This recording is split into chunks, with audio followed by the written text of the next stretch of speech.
I'm going to be talking about a two-step uh, approach to stopping and preventing ransomware and other hacker attacks. So let's get on with it.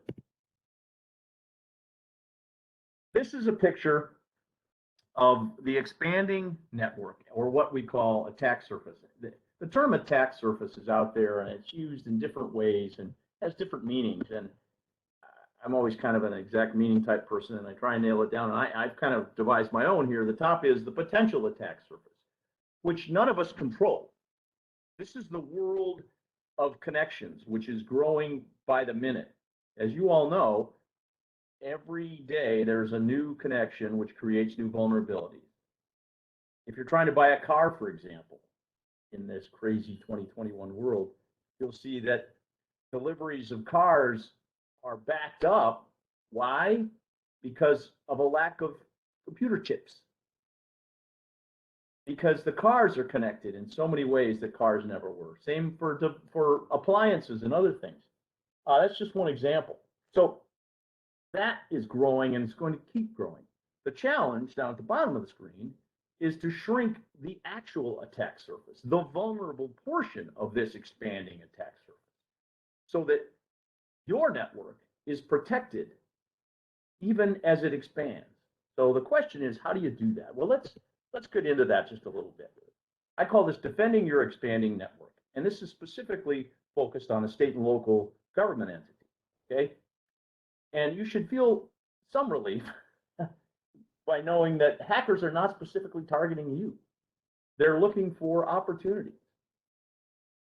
Now, local governments are a category that is appealing to them because, in general, you control a lot of personal identifiable information, things that have value to hackers and people who want to sell data. And we know how strapped you are, limited budgets and resources, and that's no secret. It's a big neighborhood, 75,000 plus local government entities. So the answer here is be the hard target. Be the guy in the neighborhood who's got the good alarm system, the big bad dog, and pays attention to security, because there are plenty of people out there who don't pay attention to security. You know the old joke about two guys running from a bear. One guy stops to tie his shoes. He says, "What are you doing?" He says, "I don't have to outrun the bear. I just have to outrun you." And that's the case here. Be the hard target. Send them somewhere else. They're gonna do what they do. Just don't let them do it to you. So how do you do that? Well, having to get one dancing dog in my presentation today, I give you the hacker stop and two-step. All right, and this is what we're going to present today. Two things behind almost every breach headline. Number one, known vulnerabilities. Number two, an insecure Active Directory. So our two-step involves step one, which is the known vulnerabilities. How do you patch the vulnerabilities that really pose a risk to keep them from getting into your network? Step one is keep them out. Well, here's the good news, bad news story. As you can see here, the vulnerabilities are just exploding. If you look at the number of known vulnerabilities from 2017, you can see it's a stair step, and it's just going to keep going up. That's that expanding network I talked about. It brings with it expanding vulnerability. But here's the good news. The good news is that if you look down here, this number in gold, the public exploits, is not growing. In other words, the numbers of vulnerabilities that actually pose risk that are being used by hackers are relatively small. So if you knew which ones they were, you'd be in a lot better position to defend yourself. When I see this chart, as Stephanie mentioned, I'm an old Navy guy. I was a naval aviator in my early adult years, and I harken back to two battles in the Pacific War in World War II that provide a great contrast. One was not so much a battle as an attack, and that's Pearl Harbor. If you remember the story, right, we knew that there was a threat. We knew that we were going to be in attack. All the indicators were that there was going to be an attack, but we didn't know where. We didn't know when. In fact, one of the interesting stories about Pearl Harbor, who knew Pearl Harbor was a potential target, the Army, for example, was afraid of sabotage. They thought that was the big risk. So they pulled their planes into the middle of the tarmac and put them all together so they could guard them against saboteurs. Needless to say, that made them really sweet targets for Japanese bombers. So we all know how that turned out. Not so good. Fast forward 5 months after we've been beaten up, our Navy's been just really hammered at Pearl Harbor, and we have the Battle of Midway. And in one day, the tide of the Pacific War was turned. Even though we were undermanned, undergunned, by all accounts should not have won that battle, what did we have? We had threat intelligence. We knew where they were coming from, when they were coming, what they were bringing, so we could focus our defenses. And that's what we're talking about here. Be a winner like the Battle of Midway. Focus your defenses. How can you do that? Well, you need that threat intelligence. And here's a picture of that. As we mentioned, a small percentage really have a high probability of being leveraged in an attack. Roughly 3% is what our research shows. And so instead of having to patch 18,000 vulnerabilities, you're talking about a few hundred, which is an achievable goal. But if you're using CVSS, the Common Vulnerability Scoring System, which many organizations do and have been for quite some time, the problem is you're using a static measure to address a dynamic situation, and that never works. The static measure, by the way, was also designed to show you technical severity of a vulnerability without any reference to whether or not that vulnerability actually posed risk or was being used and posed a threat. So what you're missing is a predictive element, and that's what we provide through what we call predictive prioritization. Tenable combines research insights, threat intelligence, and vulnerability metrics, which include CVSS, to deliver a vulnerability priority rating. Same score as a CVSS, 0 to 10, but a dynamic number that's updated daily based upon threat intelligence and these other factors. Let's look how that played out in a recent example. This is this Conti ransomware as a service that has been out recently. If you look at the CVSS scores versus the VPR scores, 6 out of 7 VPR found to be critical. Only 1 was rated critical by CVSS. Another thing to point out is that this was a 2017 CVE here. The hackers are not looking at the latest, greatest vulnerabilities. They're looking at the vulnerabilities that have been around for a while and maybe aren't getting attention. And I want to give you a picture of that. And this is a picture of 2019. And let me set the stage for you. If you go down to the bottom, you see these straight lines. That's the CVSS score, V2 and V3, the updated version of CVSS. They gave it a 7.2 or a 7.8. High, but not necessarily a threat. I mean, when you out of the 18,000, it was just a needle that was lost in that haystack. And this, by the way, this is a timeline, January 1 through August of 2019. At the top, this is your VPR score. Right out of the gate in January, you would have known you had a very critical vulnerability. So it would have been high on your list of priority vulnerabilities that needed to be patched. Now you can see the dynamic nature of the VPR score. There's movement within that narrow range such that you can tell if there's the intensity of the threat is somewhat up and down within that critical range. And this just tells a story over time of how the threat was up and down, kind of cooled off a little bit, and then it started to ramp up. And then in August, that's when ransomware hit. If you remember, in Texas, there were 22 different jurisdictions that were hit on the same day. And a number of other state and local government entities were hit by ransomware in August of 2019. So if you were using CVSS, you can't be blamed for not having gotten around to this vulnerability because it didn't pose a threat according to the data that you were looking at. But if you had a guideline, a dynamic guideline that incorporated threat intelligence, you would have had the picture. You could tell, and you would have known in January that this was a serious risk that had to be dealt with, a vulnerability that had to be patched. If the patch was out there, it was available, you just needed to do it. Okay, so in summary, step one of our process, patch the vulnerabilities that pose risk. And the good news is if you have guidance, if you have a tool like VPR that's pointing you to that small percentage of vulnerabilities that really pose risk, you can secure your environment. This is a recent article from earlier this year, which just highlights what I mentioned, that the vast majority of the vulnerabilities, the flaws used in ransomware attacks are years old. And here it says publicly identified prior to 2019, so at least 2 years old.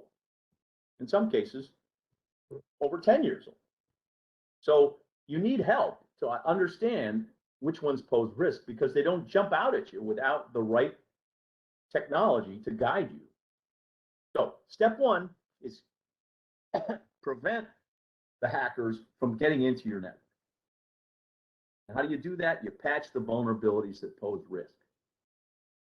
But we all know that no matter what you do, if they want to get in, they get in. How do they get in? They get somebody to click on a link in an email through a phishing expedition and they're in. So the next problem, step two, is if they get in, how can you keep them from doing harm to your environment? The answer there is secure your Active Directory because, excuse me, if you're in a Microsoft environment, which many are, Active Directory holds the keys to everything. Through Active Directory, that's where identities are confirmed, that's where privileges are granted, that's where the ability to move within your environment is provided. So if you have misconfigurations and escalated privileges within your Active Directory environment, you're setting yourself up to be hacked. Active Directory, if we talk, you hear a lot of buzz today about zero trust architecture. Well, obviously there has to be trust at some level, but key is to verify at every level. And Active Directory is where all that happens, where identities are verified, where security is maintained by by proofing the identity of anyone in your environment. So let's say this hacker gets in. What do they do? What's their process? Well, step one, the initial foothold by a phishing or vulnerability, if you didn't patch them all, they're essentially getting in and their access is read-only. They're just looking around. They're looking for the elevated privileges that they can use because there's a misconfiguration that they can grab onto, and they can use that to move laterally, to drop their malware and set you up to be hacked. Not only to they install their code, but then exfiltrate. That's when they can lock you down. That's when they can take your data. That's when the really bad things happen. So what you need is you need a system that will stop them at the read-only level, that will detect that they exploit and restrict them, disrupt the attack path, we call it. Because here's the attack path. They got to get in, they got to hook onto a privilege, and then they got to do their thing. If you can stop them here at step one, you can prevent them from doing harm. Now, the big picture for ransomware also includes backing up your data and all the resilient pieces that are important to recover. But, you know, as my grandma used to say, prevention, an ounce of prevention is worth a pound of cure, right? Step one is prevent them from getting in. And that's what we're trying to do here. If they get in, prevent them from doing damage. Well, what Tenable offers in this regard is what we call Tenable AD. It's a new feature, a new product, a new capability that Tenable has And what Tenable AD does is the following. It allows you to find and fix your existing weaknesses. So initially, excuse me, if you install it, it's like getting a one-time snapshot assessment. But so often, that's all that organizations get is that assessment. And then there's no follow-up. Because Active Directory, again, is a very dynamic environment, requires a dynamic tool to maintain the security. So this is step one, is an assessment.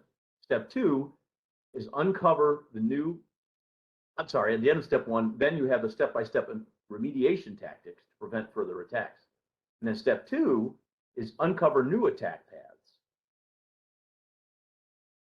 Essentially, continuous monitoring of vulnerabilities and misconfigurations. Keep your Active Directory clean. Step one is make it clean it up. Step two is keep it clean, sustain it. Number three is real-time detection of an attack. And this is where you're able to keep them, to box them in, to keep them from moving laterally and doing harm. You get immediate alerts. You'll be notified right away. If you have a SIM, it provides additional information, a SIM for events and attacks. It'll update and enrich your SIM picture. And then finally, the after action report, the ability to investigate incidents and hunt for threats to continue to improve the security of your organization as you continue to maintain your Active Directory. That, in a few minutes, is Tenable AD. No agents, no privileges, AD native, and can really demonstrate and give you that picture instantly once you load it. We're very, very excited about this because everyone we talk to almost universally says, oh, Active Directory, that's a major problem. We've really been excited to see the response, and we think the potential upgrade in security that something like this offers is tremendous. And that's, in the end, what we're all about is securing your environment. If you're using Tenable, we want you to make sure that your environment is secure. So that, in about 20 minutes or so, is the picture of my two-step process. Step one, patch the vulnerabilities that pose known risk, and that's a relatively small percentage.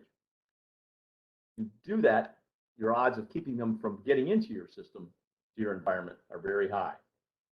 Step two, recognizing that they find other ways, even if you patched all those vulnerabilities, is if they get in, keep them from doing damage, and that's by maintaining a secure Active Directory and monitoring your Active. So those are my prepared remarks. My contact information is here at the bottom. Shoot me an email if you have any follow-up questions, cjensen@tenable.com. And I am looking to see if there are any questions in chat. I don't know if there are any. If you have any and want to drop one in, go for it. And if not, again, I'm happy to follow up and connect you. We can talk remotely. We can get together, whatever works for you. Teddy Grosby is our new territory manager for North Carolina, and he's I'm not sure if he's on with us today. But Teddy is ready and willing and able to answer any of your questions and get you going. So that's it for me. The name of the product that does step one, that's a great question, is, well, Tenable SC is our on-prem platform, or Tenable IO in the cloud. VPR is a part of both of those solutions, our enterprise platform. We also have some VPR capability that's now in the latest versions of the Nessus scanner. More people are familiar with Nessus than they are with Tenable, I think, even today. Nessus is our vulnerability scanner, which has been out for more than 20 years now. And we've given Nessus some of that capability, but if you want the full VPR capability, you need to have the platform of Tenable SC, which is on-premise, or Tenable IO as a software as a service offering in the cloud. Tenable SC can also be deployed in the cloud, but it's not an as a service. Next question. Do we need to harden the OS through group policies to reduce the risk? That's a good question. I would say if I had an engineer on here, he would tell you, give you the soup the nuts on that. I don't know the answer to that question. But I'd be happy to ask that question and get back to you. You need both SC and IO products? No, absolutely not. Depends on your environment and how you want to set it up. Tenable SC has been deployed across the federal government. In fact, one of my hats at Tenable is I am the program manager for a program called ACAS, which is Assured Compliance Assessment Solution, which is a deployment of Tenable across the Department of Defense Information Network. And that's all Tenable SC. That's all on-prem. I'm happy to report that we're going to see a lot more Tenable IO usage going forward in the federal government, and we hope state and local, because we just received our FedRAMP moderate certification for Tenable IO. And software as a service solution requires that certification by the federal government before they'll really look at you, and we've just achieved that last month, so we're pretty excited about that. But no, you don't need to use both. Depends on how your architecture is set up. And I know Teddy and one of our security engineers would love to talk to you about that and explain the architecture that you need to set up to. And Chris, yes. I just want to jump in. I want to jump in here real quick for those attending. Security Center is available free through ESRMO to all executive branch agencies. We are paying the bill. It's free for any agency to use. You get your own tenancy, etc. So that VPR is available for local governments, cities, towns, etc. We're discussing internally possibly some things we can help you with for IO in the future. No promises yet. So Excellent. just want to let everybody know what's available. Stephanie, I just want to, one thing I want to mention to you to eliminate any confusion. Security Center is what we've called Tenable SC forever. They rebranded it. They call it Tenable SC. I called it Tenable SC. You just, because you're used to it, you called it Security Center. Same thing, different name. Yes. And the other quick thing is statewide information security manual does allow for the use of VPR where it exists, or anything similar to VPR where threat intelligence is available over the straight CVSS score for remediation timelines. Thank you for that. And Stephanie and I both have 14 years experience with Tenable, so I think we kind of know it in and out. See, I didn't know that. They didn't warm me up and give you the whole picture. So I'm glad to hear that and really appreciate that. They've tried to hire us a couple times. Aha. Good for them. All right. Well, listen, I want to thank you. I see this Jeff Parker's note. Yeah, ransomware is nasty business, and it's escalating, and in fact is about to become the subject of international negotiations as we look to put the pressure on other nations to get control on the hackers that are coming out of their countries. So it's not going away anytime soon. So I really appreciate the opportunity to share this with you today. And again, any follow-up, you know where to find me. Julie, Stephanie, thank you so much. And thank you everybody for your attention.